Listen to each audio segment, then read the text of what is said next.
So let's actually work an example now where we approximate the area under a curve using rectangles.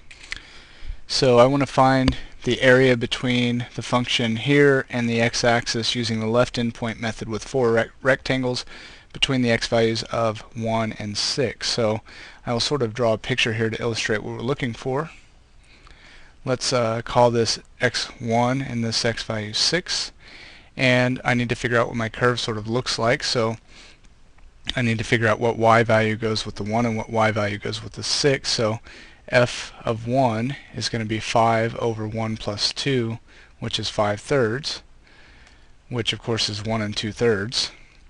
And then f of 6 will be 5 over 6 plus 2, which is 5/8.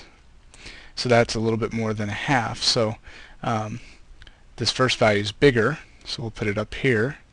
This is 5/3. And then here I'm at 5/8, so maybe like right here. And then I'll just connect those and assume the curve is a nice smooth continuous curve and looks something like that. So what we're looking for in this problem is the area between that curve and the x-axis, approximating with four rectangles. So I need to divide this region into 4 equal units now. So let's do that. So I'll divide it in half first, and I'll divide each of those halves into a half. And I want the left endpoint to touch the function, so the left endpoint of my first rectangle touches the function and looks like this. The left endpoint of my second rectangle touches the function and looks like that. The left endpoint touches, looks like this. And finally the last rectangle looks like that. Okay? So I'm going to approximate the area under the curve, which I will highlight here.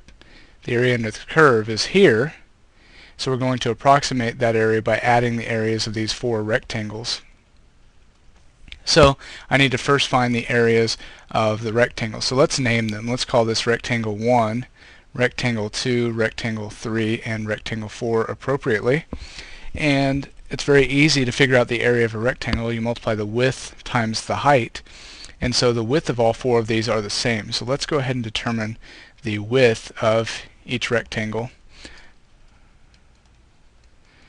Well, the width is going to be the distance between 1 and 6, which is 5, divided by 1, 2, 3, 4, because there's 4 rectangles. So the width of each rectangle is 5/4. Okay?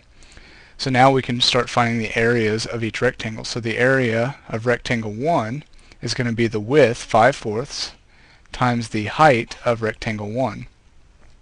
The height of rectangle 1 is 5/3, so I can plug that in. And so I have 5/4 times 5/3.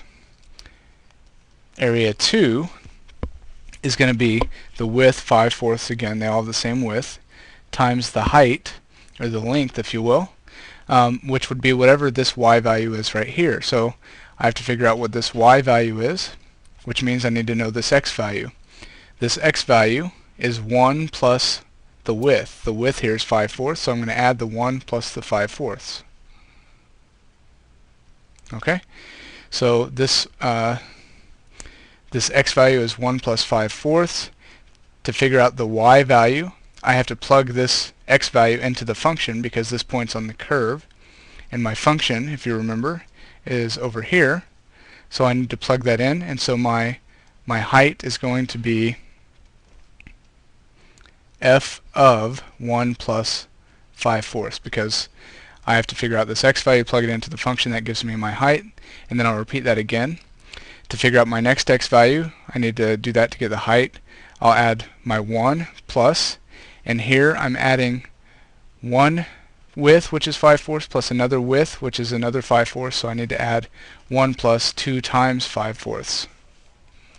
So the area of rectangle 3 is going to be 5/4, the width, times the function value at 1 plus 2 times 5/4.